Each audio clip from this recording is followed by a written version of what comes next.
नमस्कार, मैं हूं अंकुर और आप देख रहे हैं सत्य हिंदी का न्यूज बुलेटिन। एक नजर अब तक की सुर्खियों पर।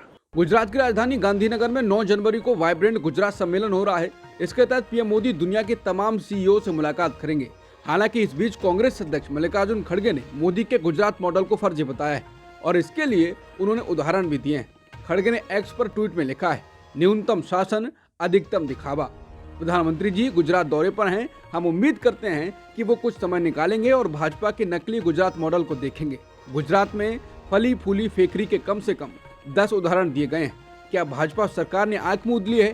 पहला उदाहरण उन्होंने पीएमओ के फर्जी अधिकारी का दिया, जिसमें कहा गया है कि एक ब्लफ मास्टर किरण भाई पटेल Z+ सुरक्षा के तहत गुजरात से जम्मू कश्मीर जाता है और पीएमओ के नाम पर सेना को धोखा देता है। चौंकाने वाली बात यह है कि उन्हें LOC पर पीओके के पास अमन सेतु जैसे बेहद संवेदनशील इलाकों में भी सरकार द्वारा सुरक्षा प्रदान की गई थी।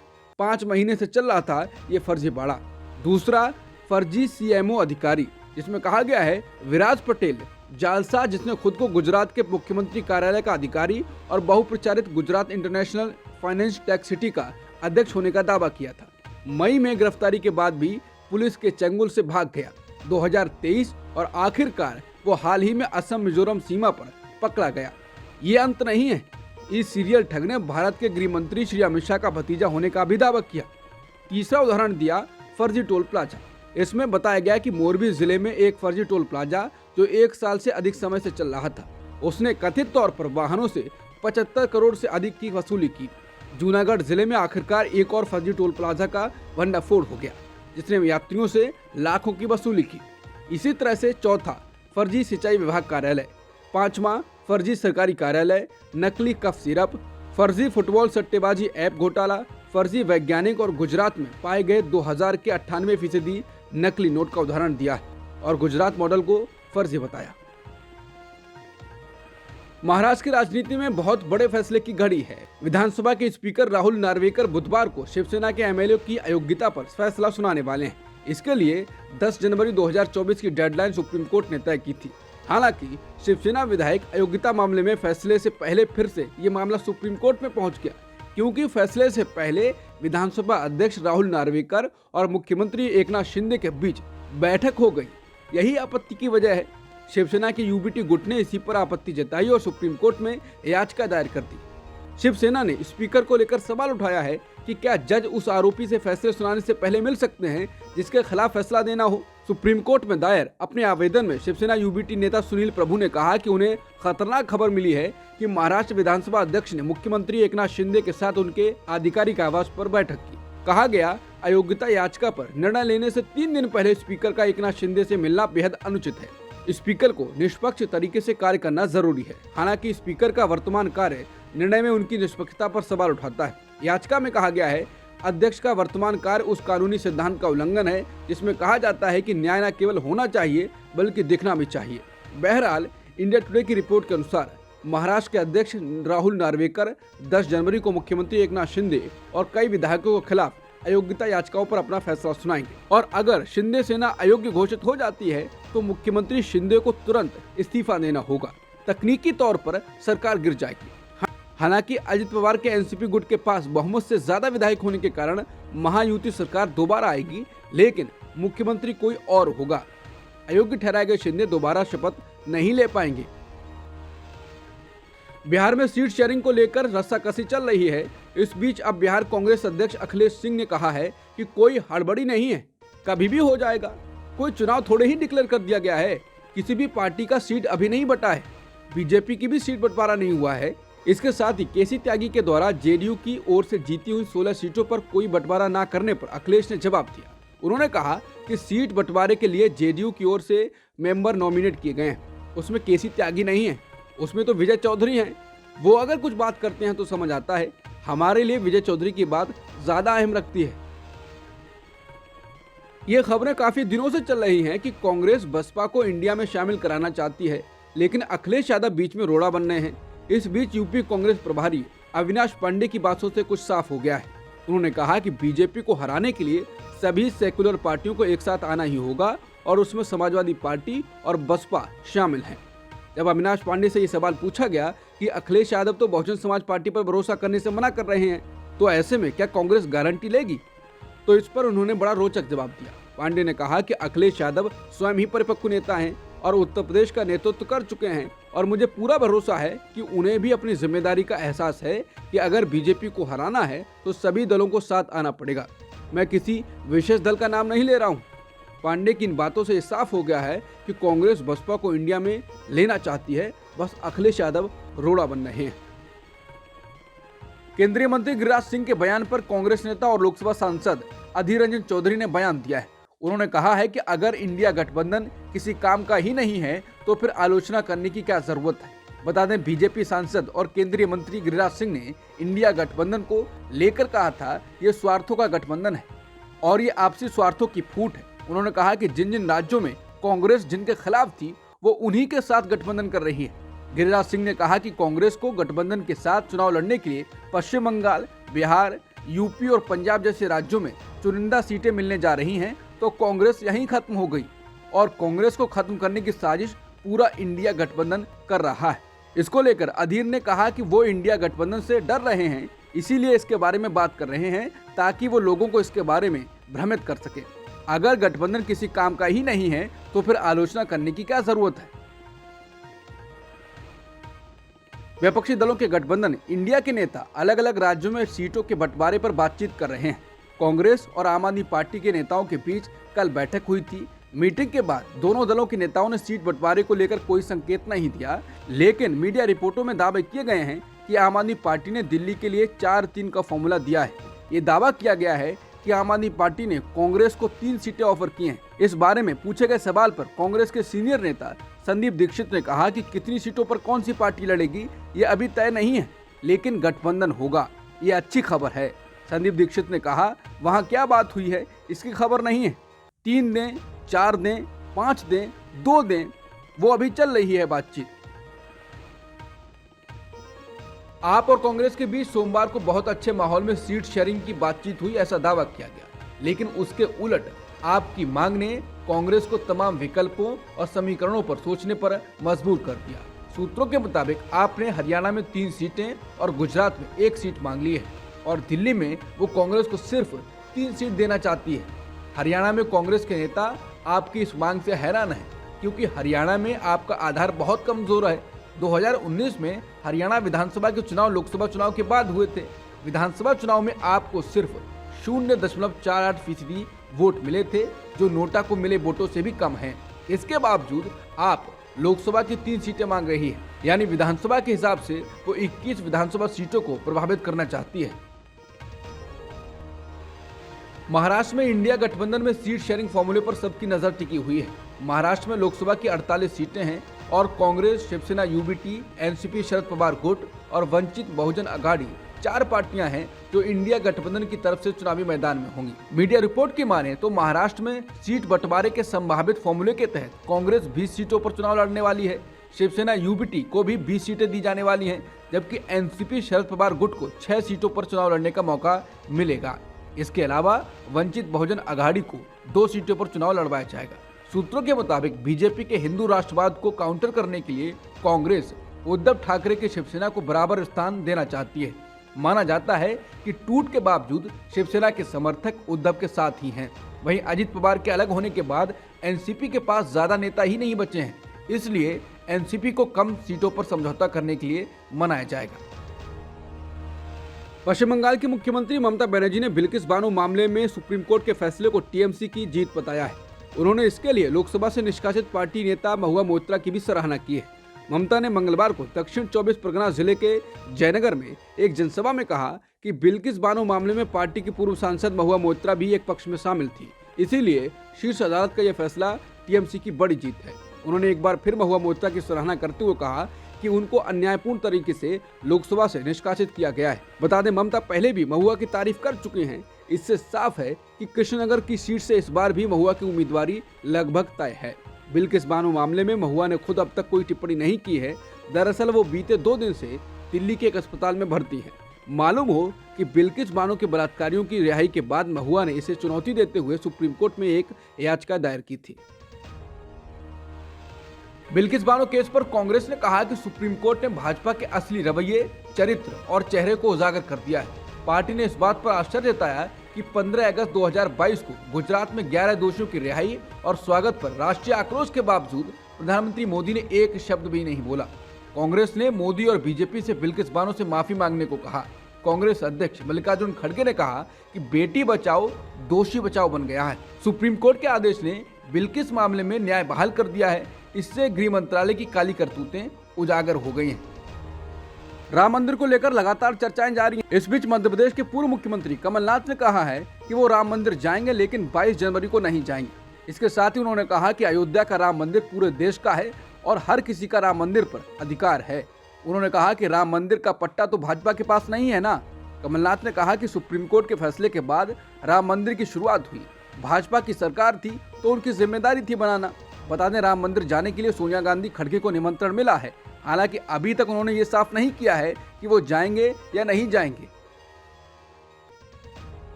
जनता कांग्रेस छत्तीसगढ़ के अध्यक्ष अमित जोगी ने गृह मंत्री अमित शाह से मुलाकात की है।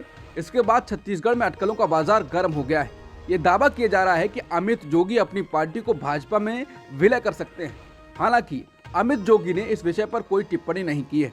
बता दें, 2016 में एक उपचुनाव के बाद विपक्षी पार्टियों से तालमेल का एक ऑडियो क्लिप वायरल होने के बाद कांग्रेस पार्टी ने अमित जोगी को पार्टी से 6 सालों के लिए निष्कासित कर दिया था। उनके पिता और राज्य के पहले मुख्यमंत्री अजीत जोगी को भी कांग्रेस ने नोटिस थमा दिया था। इसके बाद 21 जून 2016 को अजीत जोगी ने जनता कांग्रेस छत्तीसगढ़ जोगी के नाम से अपनी पार्टी बना ली थी।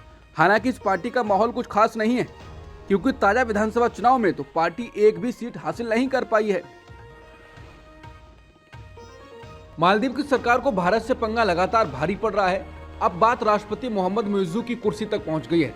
दरअसल मालदीव में संसदीय अल्पसंख्यक नेता अली अजीम ने अविश्वास प्रस्ताव लाने की बात कह दी है और मोहम्मद मुइज्जू को राष्ट्रपति पद से बर्खास्त करने की मांग उठा दी है।